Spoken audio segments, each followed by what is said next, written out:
अस्सलाम वालेकुम, welcome to another video. This is me अक्सर असर Zoya, you are watching ANJ discussions. आज हम बात करेंगे पामाल ड्रामे के बारे में। जो हमने शुरू में तो देखा कि रजा जो है वो उसकी बहुत ज्यादा हाइप थी और अब रजा क्या हो गया है। और मलका जो है वो तो शुरू से ही जो है बेचारी वो सफर कर रही है। कभी वो हस्बैंड की जो है पाबंदियां सह रही है, कभी हस्बैंड जो है वो जेल चला गया तो सख्तियां सह रही है, कभी अब जो आगे हस्बैंड की जो बीमारी का पता चला है तो वो जो परेशान है और परेशानियां सह रही है। और इसके साथ साथ शुरू में क्या दिखाया गया कि भाई भाई का जो प्यार है वो बहुत ज्यादा स्ट्रांग है, लेकिन हकीकत क्या निकली। और इसके अलावा ये था कि भाभी जो है उसको दिखाया गया कि वो बहुत अच्छा एक पॉजिटिव करेक्टर है भाभी का इस ड्रामे में, लेकिन उसकी भी हकीकत जो है वो खुलकर सामने आ गई। और जो मामू और मामानी है उनके लिए तो सलाम बनता है। क्या करेक्टर है वो दोनों का, कितना पॉजिटिव है वो लोग, और कौन कौन अपनी इस तरह से चीजें जो है वो किसी अपनी अपने के लिए, वो भी अपना भी क्या, बहन की बेटी के आगे शोर के लिए जो है वो दे देता है। और इतना बड़ा दिल किसी का नहीं होता। और एक मामू जो इस ड्रामे में है वो तो सबके फेवरेट बने हुए हैं। तो चलें डिटेल में बात करते हैं। सबसे पहले मलका की बात करते हैं। जैसे सबको पता है कि मलका एक राइटर थी और वो जो है अपने ख्वाबों में रहने वाली, अपनी मनमानी करने वाली और इस तरह की उसकी जो थी पर्सनैलिटी थी। फिर उसको रजा पसंद आता है। वो एक अचानक उनकी मुलाकात होती है और वहाँ पे उसको रजा पसंद आ जाता है। वो कोई नहीं उसका बैकग्राउंड देखती, कोई नहीं देखती कि वो किस तरह का है, ना उसको जानने की कोशिश करती है, कुछ नहीं। वो सिर्फ कहती है कि मुझे ये बंदा पसंद है और मैंने इसी से शादी करनी है। हालांकि उसके कंपेरिजन में उसके कजन अन्नी का भी रिश्ता था, लेकिन वो तो उसने उसको इग्नोर किया, उसने उसको कंसिडर ही नहीं किया। उसने कहा मैं इसी से ही शादी करूंगी, मुझे यही बंदा ही पसंद है। और उसने इसकी वजह क्या बताई, वो ये कि मुझे इसमें अपना जो बाप की अक्स है वो नजर आता है। तो उसने रजा से शादी कर ली है। और उसके बाद जो रजा की पर्सनैलिटी थी वो बहुत स्ट्रांग दिखाई गई। एक अमीर और अच्छी जॉब करने वाला, वेल सेटल्ड और जो है ना बहुत ज्यादा कॉन्फिडेंट जो है लड़का दिखाया गया। और वो हर अपनी जो बात थी उसको अहमियत देने वाला था। और उसके बाद जो जब वो उसकी ज़िंदगी में आती है मलका, तो वो बहुत ज़्यादा ख्वाब सजाए होते हैं उसने कि वो रज़ा जो है वो बहुत मेरे लिए पोजेसिव हैं, वो मेरे लिए ऐसे करते हैं, वो मुझे बहुत ज़्यादा इंपॉर्टेंस देते हैं, मेरी हर बात मानते हैं। लेकिन उसके जवाब में उसको क्या करना था रज़ा के लिए, वो ये था कि तुमने अपने आप को बाउंड करना है। तुम यू आर नॉट अलाउड कि तुम अपना कोई डिसीजन ले सको, तुम बाहर जा सको बगैर बताए, तुम कोई दोस्तें बना सको या तुम आउटिंग्स वगैरह पे जा सको, और नॉट इवन कि तुम अपने पेरेंट्स के घर भी बगैर बताए नहीं जा सकती हो।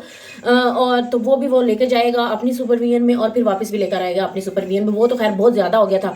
अम्मी के जा रहे हैं, अम्मी के आ रहे हैं, अम्मी के जा रहे हैं, अम्मी के आ रहे हैं, वो तो बहुत ज़्यादा था। मतलब इस्लामाबाद से मरी जाना कोई आसान बात नहीं है। और वो तो दिन में 2-2 दफ़ा जा आ रहे थे। और उसके बाद जो है वो चलो भाभी का, रज़ा को समझ आ गई कि भाभी का थोड़ा सा बिहेवियर जो है ना वो चेंज हो रहा है, क्योंकि वो बहुत ज़्यादा अपने मामले में ना भाभी पोजेसिव थी अपने घर को लेके, अपनी फैमिली को लेके, कि वो किसी को अलाउ नहीं करती थी कि वो उसके घर के का यूज़ करे या उसकी चीज़ों का जो है ना इस्तेमाल करे। तो वो जब तक रज़ा था तब तक तो ठीक था, क्योंकि वो इंटरफेयर ही नहीं करता था। वो आता था अपने कमरे में, रहता था, अपने सारी चीज़ें उसके अपने कमरे तक ही वो महदूद था, तो बाहर उसका कुछ लेना देना नहीं था। लेकिन जो जब भी मलका आई तो ज़ाहिर है वो लड़की थी, तो वो तो अब चीज़ों को भी इधर उधर करना चाहती थी, क्योंकि उसके जहन में भी तो था ना कि मेरा घर है। तो वहाँ से भाभी जो है वो फेडअप हुई और भाभी को गुस्सा आया और भाभी ने अपना बिहेवियर बदल लिया। तो रज़ा ने भी फील किया, तो उसने क्या किया, फिर उसने अपार्टमेंट लेके दे दिया मलका को। अब मलका खुश थी कि मैं अब अपनी चीज़ें करूँगी, अपनी जो है ना पसंद से इसको घर को सजाऊंगी। लेकिन ऐसा भी कुछ नहीं हुआ, रज़ा ने अपनी ही पसंद से सब कुछ किया। तो मलका को इस मामले में भी कोई इंपॉर्टेंस नहीं दी है। और उसके बाद जो है वो सब ने देखा कि वो उसने दोस्तें बनाई, उसका अंजाम क्या हुआ। मलका को उसका हस्बैंड जो रज़ा है वो मना भी करता था कि तुम देखभाल के दोस्तें बनाओ, इस तरह नहीं करो। लेकिन उसको एक जिद थी, या उसके बाद उसको एक वो जेल में था कि मेरी कहीं ना कहीं से जो स्टोरी है ना वो पब्लिश हो जाए। तो उसके वो लालच में थी, तो वो करती थी कोशिश, ट्राई करती थी लोगों से कनेक्ट करने की। तो वो है उसके बाद जब फिर जो रज़ा है, अब की अगर करंट सिचुएशन की बात करें तो रज़ा जो है ना उसके ऊपर एक केस बन गया जो कि फेक है। उसके जो अपर मैनेजमेंट के लोग हैं उनका अपना केस था। तो उन्होंने क्या किया, उन्होंने उसमें रज़ा को जानबूझ के इन्वॉल्व करके तो उसके ऊपर केस बना दिया और उसको पुलिस ने पकड़ लिया। सारा कुछ उनका पुलिस ने ग्रैब कर लिया। उनके पास अब कुछ नहीं है, मतलब उस इवन केस लड़ने की ना फ़ी भी नहीं थी उसके पास। तो उसके भाई जो है मलका को बहुत ज़्यादा उम्मीद थी, इवन रज़ा को, मलका की फैमिली को, कि जो रज़ा का भाई शहूद है वो सब कुछ जो है वो करेगा, वो पे भी करेगा, उसके लॉयर की फ़ीस, उसके अलावा इसके घर का खर्चा, इसके बाकी सारी चीज़ें जैसे बच्ची के लिए ड्राइवर और ये वो ना सब। हालांकि सिर्फ और सिर्फ हुआ ही क्या था कि सिर्फ एक रेड हुई थी उसके घर में। ज़ाहिर है भाई था तो भाई के रेफरेंस से वो इतना तो करेंगे ना। तो कि कहीं भाई भी वो मुलविस ना हो जाए, वो तो अपना वो कर रहे थे, इंक्वायरी के उसके प्रोटोकॉल्स में आता है। फिर भाभी ने क्या किया कि हम अपनी फैमिली और अपने घर को बचाएंगे, हम इन लोगों से अपना जो ताल्लुकात है वो ख़त्म करेंगे ताकि हमारा नाम भी जो है वो इनके साथ ख़राब ना हो। और उसने अपने हस्बैंड को जो है वो बाउंड किया कि आप जो हैं, आप मलका की जो कॉल है वो अटेंड भी नहीं करेंगे, आप सपोर्ट भी नहीं करेंगे। बल्कि पहले भी वो सपोर्ट तो नहीं कर रहे थे भाई को, जब इस तरह का कुछ नहीं था भाई ने तो सिर्फ कहा मलका को कि लॉयर का इंतजाम मैंने कर दिया है, तो तुम उसके पास जाना तो उससे मिल लेना। हालांकि भाई को जितना प्यार दिखाया गया था रजा से, उसको तो चाहिए था कि वो फौरन पाकिस्तान आता।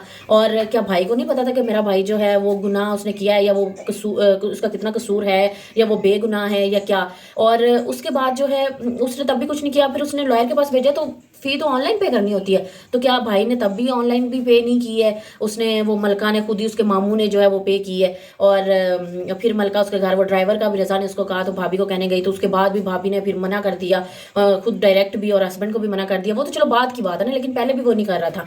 और फिर उसके बाद जो है उन्होंने तो बिल्कुल ही कता ताल्लुक ही कर लिया। और फिर जो मलका के लिए वो लाइफ सेविंग और हीरो बन के आया वो उसके मामू थे। और सबसे बड़ी बात यहाँ पे ममानी ममानी ने मना नहीं किया अपने हस्बैंड को कुछ भी करने से, उन्होंने उनका साथ दिया। इवन उन्होंने अपनी पेंशन की जो पैसे रखे हुए थे अपने इस्तेमाल के लिए, उन्होंने वो तक दे दिए उनको। और अपने पास से जितनी भी जमा पूंजी थी उन्होंने सब की सब दे दी, लॉयर की फ़ीस और ये वो ना सारी चीज़ों के ऊपर। और एज़ कम्पेयर टू जो भाभी है, उनके पास सब कुछ है, उनको इतना कॉम्प्रोमाइज़ भी नहीं करने पड़ेंगे। वो तो अगर इतने पैसे दे भी देंगे तो उनका कुछ जाएगा भी नहीं है। तो उसने अपने हस्बैंड को कंट्रोल कर लिया, और हस्बैंड भी वो जो रज़ा का भाई था। और यहाँ पे कौन थे, ये मामू ममानी थे उसके। तो जो किसी का एहसास या कदर करना या इस तरह की चीज़ें होती हैं ना, वो अल्लाह की तरफ से आपके ज़हन में आती हैं, वो वैसे नहीं आती, चाहे खून के रिश्ते हों या कोई और हों। हालांकि आप यहाँ पे देख लेंगे तो उसका सबसे बड़ा रिश्ता था उसका भाई, वो उसने उसको मुश्किल वक्त में छोड़ दिया। फिर खैर जो है मलका, उसने बहुत ज़्यादा मुश्किल हालात में गुजारा किया। उसकी माँ ने, जब रज़ा की बेल भी होगी तो उसके बाद भी उसकी माँ ने अपना जेवर जो है वो जो भी उसके पास थोड़ा बहुत था वो बेच के तो इनके घर के बिल्स और बच्ची की फ़ी वगैरह जो है ना वो दी। एक जो था ना वो बहुत वेड था, ऑड था सीन के, जब वो बच्ची को पैदल छोड़ने जा रही थी तो वो माएँ और बच्चियाँ जो है ना वो खड़ी होकर हंस रही थी उसके ऊपर। मतलब इतना तो लोगों के पास टाइम ही नहीं होता, और आजकल कौन किसी को इतना जज करता है रुक रुक के कि इनका क्या इशू चल रहा है। अब आगे रज़ा और मलका जो थे ना वो थोड़े से खुश हुए थे कि अच्छा चलो सैलरी भी रिलीज़ हो गई, अब थोड़ा स्टेबल भी हो गया, रज़ा भी वापस आ गया। With the passage of time बाकी सारी चीज़ें जो है ना वो भी ठीक होती रहेंगी। इसमें दौरान वो भाई के ऑफिस भी जाता रहा, लेकिन भाई नहीं मिला। मतलब उसको पता भी लग गया भाई पाकिस्तान में आया। फिर उसके ऊपर सारा वो जो भी मलका ने उसको नहीं बताया हुआ था उसको वो एक्सपोज भी हो गया भाई उसके सामने के उन्होंने हेल्प नहीं की थी और इसकी फैमिली की लुक आफ्टर नहीं की थी इसके ना होने के बाद। और उसके अलावा उसने बेचारे ने अपने वो जो प्लॉट्स लिए हुए थे वो भी कम पैसों में बेच दिए थे। वो 70 के कह रहा था कि मतलब 70 हज़ार के प्लॉट बेच दिए उसने। मतलब इतने सस्ते प्लॉट कहाँ बेच दिए उसने, हमें दे देता।